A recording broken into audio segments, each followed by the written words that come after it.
Mahasiswa di Semarang membuat beras dari bunga sepatu. Inovasi kuliner pengganti beras padi ini diklaim aman bagi penderita diabetes mellitus atau penyakit gula.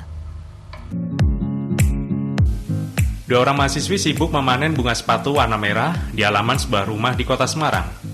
Mereka memilih bunga yang telah mekar sempurna. Bukan untuk penghias ruangan, namun akan diolah menjadi beras analog atau beras tiruan pengganti beras padi. Caranya, kelopak bunga sepatu disobek kecil-kecil, lalu dijemur hingga mengering agar mudah dibuat serbuk. Selanjutnya menyiapkan tepung umbi Garut untuk dicampur dengan serbuk bunga sepatu. Tambahkan sedikit air, lalu aduk hingga merata. Kemudian adonan dimasukkan ke mesin penggiling untuk membentuk butiran-butiran beras analog.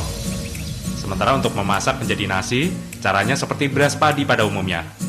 Setelah dicuci, bisa dimasak menggunakan mesin penanak nasi atau dengan tungku api. Setelah matang, nasi bunga sepatu siap disajikan dengan beragam lauk maupun sayuran. Sekilas, nasi bunga sepatu ini tampak seperti nasi beras merah.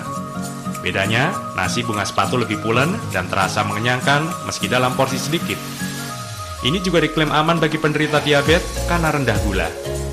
Untuk proses pembuatannya, dari bunga sepatu ini tidak hanya menggunakan bunga sepatu saja, namun juga menggunakan umbi Garut sebagai bahan utama lainnya, di mana umbi Garut sendiri memiliki indeks glikemik yang rendah sehingga diharapkan mampu mengkontrol, dan dari bunga sepatunya diharapkan mampu menurunkan juga untuk untuk kadar gula darahnya sendiri. Lalu masih dalam bentuk tepung, kemudian diuji pada beberapa sampel. Ini karena memang fungsi utamanya adalah sebagai tata laksana non-farmakologis bagi penderita diabetes mellitus. Jadi tidak akan menggantikan obat anti diabetes, tapi dia hanya mendampingi dari sisi 4 pilar terapinya. 4 pilar untuk terapi DM, yaitu dari sisi pola makan, pengendalian pola makan, mengendalikan karbohidratnya dengan beras analog.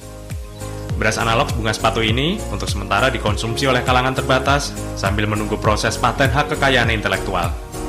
Kedepan, diharapkan beras bunga sepatu bisa diproduksi secara massal sehingga lebih bermanfaat bagi masyarakat luas. Dari Semarang, Taufik Budi Nurcayanto, iNews melaporkan.